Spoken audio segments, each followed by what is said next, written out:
Lâche ton arme! Non, non, non, non, non. L'avocate Monica a été prise pour cible par un gang, mais elle est restée très calme. Elle a retenu son garde du corps, car Monica savait que l'adversaire n'avait pas attaqué directement, ce qui signifiait qu'il y avait place à la négociation. Qu'est-ce que je peux faire pour vous? Incroyable. On vient de m'offrir un demi-million de dollars pour vous tuer. Mais je suis venu vous donner une chance de renchérir sur cette offre. Le chef du gang lui a réclamé 2 millions de dollars et 10% des affaires de Monica. Dans cette situation, Monica n'avait d'autre choix que d'accepter. Après avoir convenu d'un rendez-vous, le chef du gang avertit Monica de ne pas faire de coups tordus. Après le départ des malfaiteurs, Charlie voulait appeler la police. Mais Monica a immédiatement rejeté cette idée. Après des années à défendre des criminels, Monica avait elle-même des casseroles. Il était hors de question d'impliquer la police. Elle a décidé de régler ça à sa manière. Monica a d'abord donné à Charlie 100 000 dollars supplémentaires pour qu'elle trouve des renforts. Très bien, pas de policiers. Mais je prends une équipe au renfort. Ils nous rejoindront à votre cabinet. Non, ce n'est pas là qu'on va pour l'instant.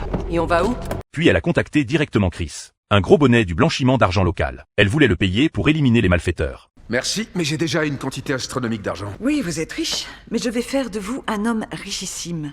D'abord, vous aurez une commission de 5% sur mes affaires. Pour gagner le soutien de Chris, Monica lui a offert 5% des parts et a promis de le présenter à un partenaire suisse pour étendre son business de blanchiment à l'international. Marché conclu. Mais ce qu'ils ignoraient, c'est que l'agent Lucie était justement en mission d'infiltration chez Chris. Lucie a rapporté leur plan. Rapidement, la police a installé une surveillance dans la laverie automatique. Lopez était chargé de monter la garde, déguisé en femme sans abri. S'il vous plaît, ne tirez pas sur la pauvre femme qui pousse un chariot rempli de détritus. Merci à tous.